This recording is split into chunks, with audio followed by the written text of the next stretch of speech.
Bonsoir à vous la famille Azulgrana Passion, bonsoir à vous les Azulgrana passionnés.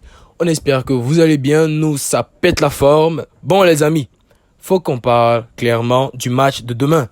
Demain le Barça affronte le Rayo Vallecano du dangereux Izzy Palazón, le chauve le plus dangereux de l'humanité.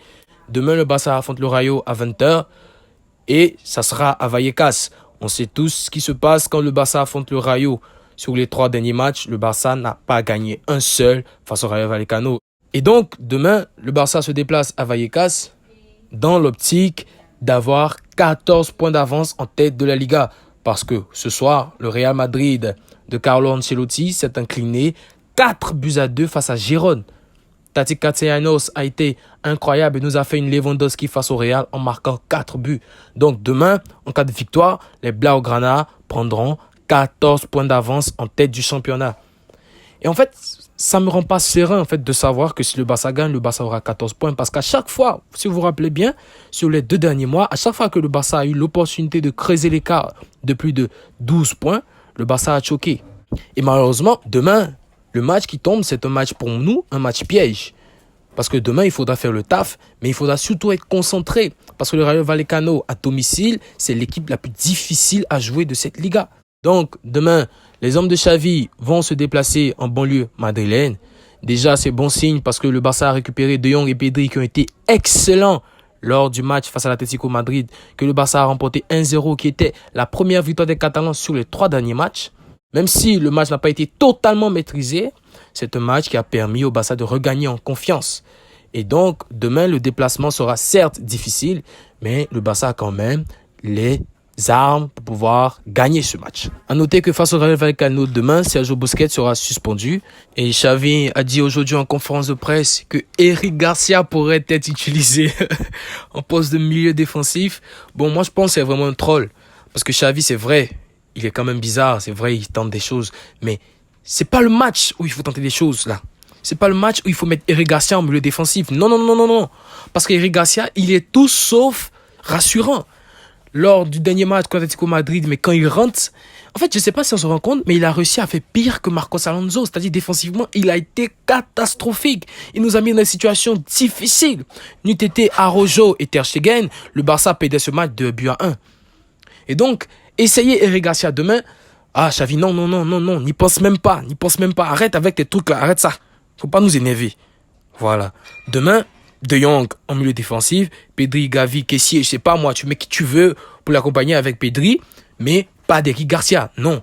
Et donc ça nous amène à voir le 11 de demain.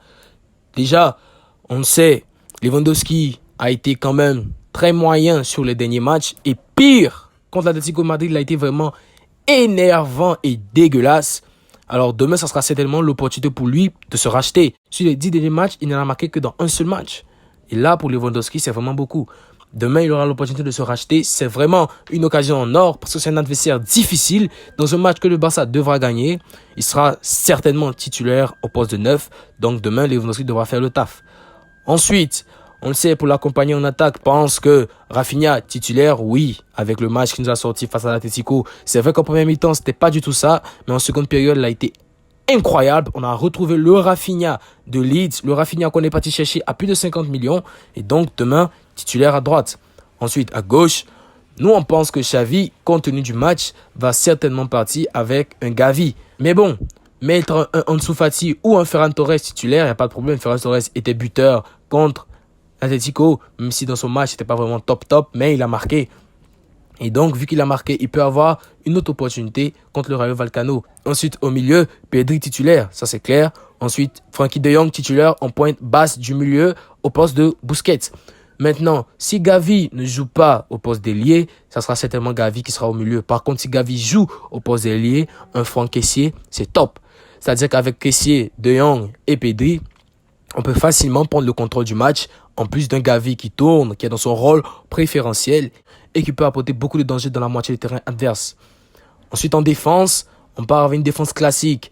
Baldé, Marcos Alonso, Araujo, Koundé. Oui, Marcos Alonso, car c'est vrai que il est quand même énervant, mais tout le monde sauf Eric Garcia.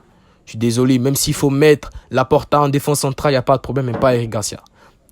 Dans les buts, c'est normal, Ter Stegen. Et je pense que demain, Ter Stegen sera déterminant pour nous parce que je ne m'attends pas à ce qu'on fasse un match incroyable défensivement.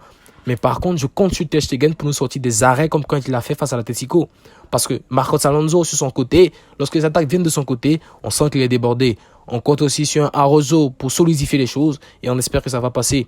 Parce que demain, il faut obligatoirement prendre les 3 points pour avoir 14 points d'avance. Avec 14 points d'avance, il y aura possibilité de faire jouer de nombreux jeunes qui ont été convoqués, comme le petit Lamine Yamal qui a 15 ans, comme les Marc Casado, comme encore Shadi Riyad, ou encore Stanis Pedrola, Angela Arcon, etc. Ça va permettre de faire tourner l'effectif et de donner du temps de jeu à des joueurs qui n'ont pas. Ansu Fati, Pablo Torre, etc. Donc demain, il faut gagner. Il faut gagner. Le Real a perdu ce soir. Demain, il faut gagner.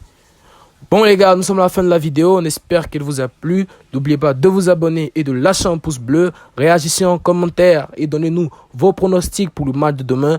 Nous voyons peut-être, pourquoi pas, une victoire du Barça 3-1 avec un doublé de Lewandowski et un but de Pedri. Donnez-nous vos avis en commentaire. Abonnez-vous, activez la cloche de notification. Visca Barça, Visca Catalunya. À plus.